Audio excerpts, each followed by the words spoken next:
बार की बात है, केरल के एक छोटे से शहर में सुल्तान नामक एक डरावना कब्रिस्तान था। ऐसा कहा जाता था कि उस कब्रिस्तान में विभिन्न प्रकार की अलौकिक शक्तियां रहती थीं। एक चांदनी रात को बिली, लुसी और रोहित, 3 दोस्त कब्रिस्तान के किनारे पर एकत्रित हुए। अचानक उनको कब्रिस्तान से भयानक फुसफुसाहट की आवाज सुनाई दी। आवाज कहां से आ रही है, यह देखने के लिए वे हाथ में टॉर्च लेकर सावधानी से कब्रिस्तान के गेट से अंदर घुसे। जैसे ही वे कब्रिस्तान में दाखिल हुए, हवा तेज चलने लगी। अचानक उन्होंने एक इंसान को एक मकबरे के पास टहलते हुए देखा।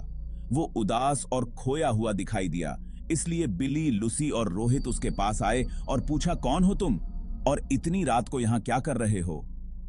तो उसने जवाब दिया कि मैं एक आत्मा हूं और मेरा नाम अकबर है।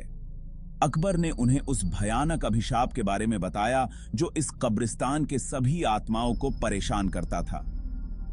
हर रात एक प्राचीन चुड़ैल जागती थी और कब्रिस्तान पर जादू करती थी और अकबर जैसी मासूम आत्माओं को अपने वश में कर लेती थी। अभिशाप को तोड़ने का एकमात्र तरीका कब्रिस्तान के पीछे जंगल में एक पेड़ के नीचे छिपी हुई मंत्र पुस्तिका को ढूंढना और आधी रात से पहले उसे नष्ट करना था। जादुई पुस्तक ढूंढने की दृढ़ संकल्प लेकर बहादुर तिकड़ी अपने मिशन पर निकल पड़ी। उन्होंने अंधेरे में मकबरों के बीच रास्ता खोजा जंगल में जाने के लिए, और इस बात का ध्यान रखा कि आराम करने वाली आत्माओं को परेशान न किया जाए।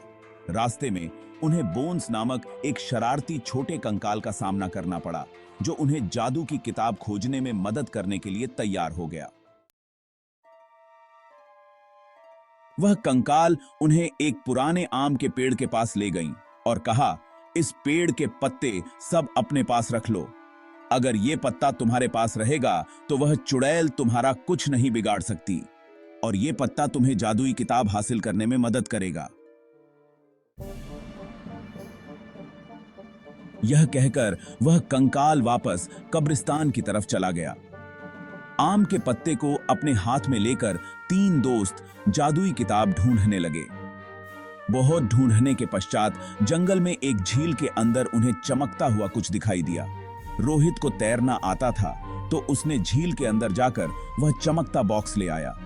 जैसे ही आम के पत्ते को बॉक्स के ऊपर रखा, वैसे ही बॉक्स खुल गया और चमकती जादुई किताब बाहर निकल आई।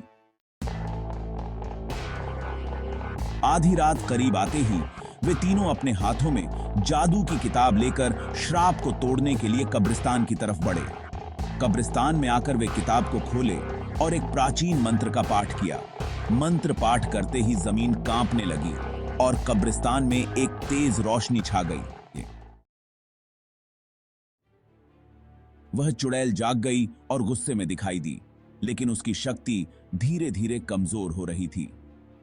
उसने बिली, लुसी और रोहित को जादुई किताब पढ़ने से रोकने के लिए अपनी जादुई शक्ति का प्रयोग किया, लेकिन उन तीनों पर कोई असर नहीं हुआ, क्योंकि तीनों के पास आम के पत्ते थे जो उनकी रक्षा कर रहे थे।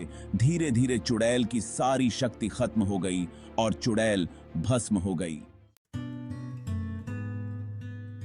इस तरह बिली, लुसी और रोहित ने कब्रिस्तान में फंसी हुई आत्माओं को मुक्त किया और कब्रिस्तान में फिर से शांति छा गई।